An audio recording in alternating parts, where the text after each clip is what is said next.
Raising chickens from day old up to point of lay with minimum or zero mortality requires a comprehensive skills or factors, e.g. hygiene, nutrition, proper brooding, proper vaccination, and proper handling of the chicken, and also health. Welcome to our YouTube channel. If you have not subscribed to our YouTube channel, go and hit the subscription button, like, share, and comment. Welcome.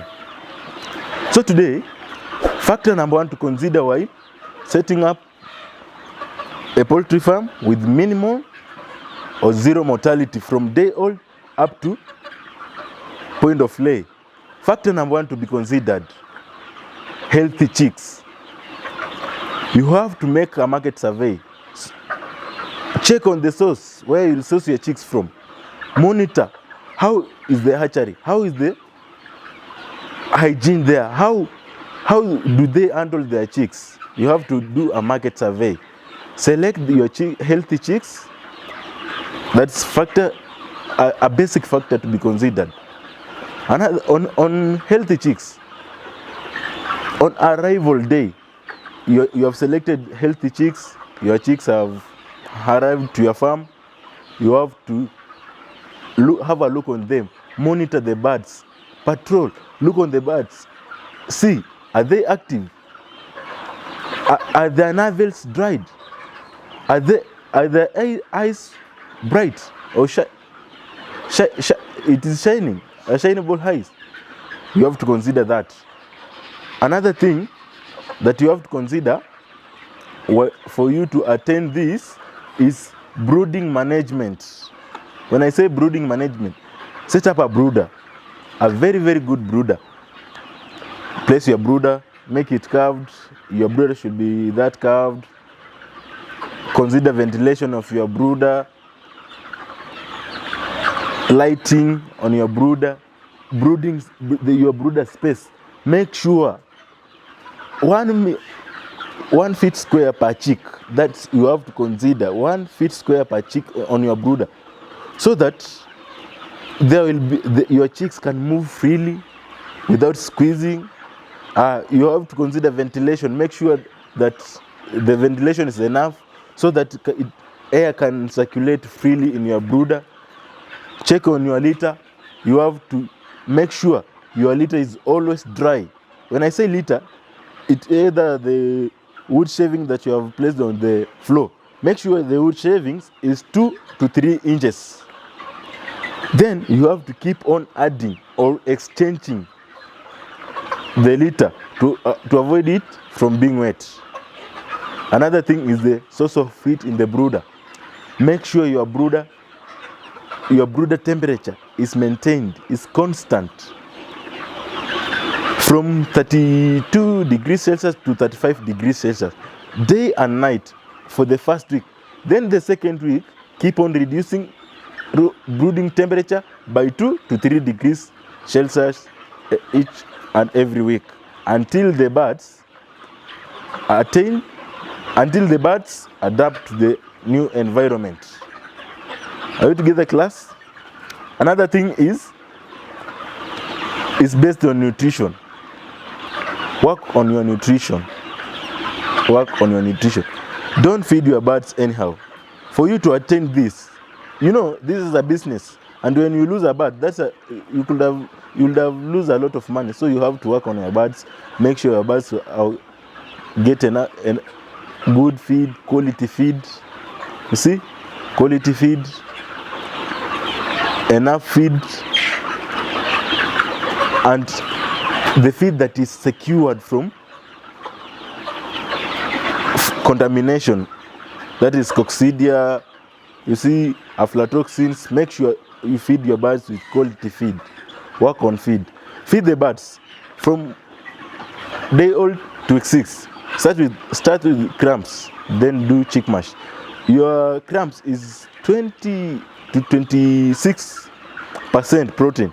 Then after week 6 up to the point of lay, you have to feed your birds with grower's mash. That is 16 to 18% protein. You have to consider that. that when you feed your birds with feeds with high proteins, your birds will be able to grow fast. Then sulfates that help them during production, you see, during growing period. Then the same proteins will be used to produce energy that will help your birds to produce well. That is a key factor that you have to consider. Another factor to consider is hygiene. Hygiene. Work on hygiene. You have a dried litter. Your litter is always dry. Your ventilation is good. Work on hygiene. When I say hygiene, it comes. I'll basically talk on drinkers and feeders. Make sure you wash your drinkers every day in a daily basis, day after day. You have to make sure your drinkers are clean. This is why I told you that I prefer you using manual drinkers than automatic drinkers, because with manual drinkers you can easily clean your drinker, and the drinker will be free from germs, because you are changing this water every day. Not only every day, but from time to time. Maybe thrice in a day you can change it thrice. You can change water. So when doing that, you'll be okay with drinkers. Make sure your drinkers are clean. I'm here on feeders. Make sure your feeders are suspended. Suspend your feeders. Make sure your feeders are free from litter. During the day, after your birds have eaten, drink water, they normally play. Let me say play. Let me use this simple word, playing. You'll find them scratching on the floor. So if your feeders are not suspended, you'll find the droppings, those sawdust or the wood shavings on the floor will be spilled into the feeders. Hence you'll find your feed is contaminated, it's mixed up with litter. When the birds take that food, you'll find yourself in a mess of coccidiosis. So you have to suspend your feeders so that to avoid these small things like coccidiosis. Treating a bird is very expensive than vaccination. So for you to avoid treating a bird, you have to make sure you maintain hygiene. Make sure you maintain hygiene. Another thing is vaccination. You have to follow the right vaccination program. In our masterclass, if you go to our masterclass, we have shared a link below there. You will see the revised vaccination program. That is starting from Newcastle, Marex, Gumboro, infectious bronchitis. In our masterclass, when you go there, you'll be able to learn well on vaccination program. Go there, learn, know what to do from week 1 up to week 16. Know what will I do after Newcastle? What vaccine am I going to give my bird next? When and what is the right time for me to give my birds vaccination? Another thing is water. Make sure you use clean water.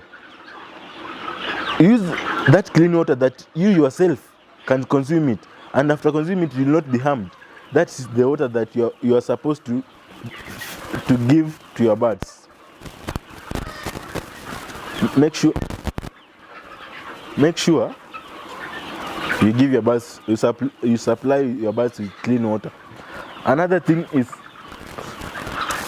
when I'm saying water, make sure you supplement your birds with vitamins, electrolytes that help your birds keep your birds free from stress.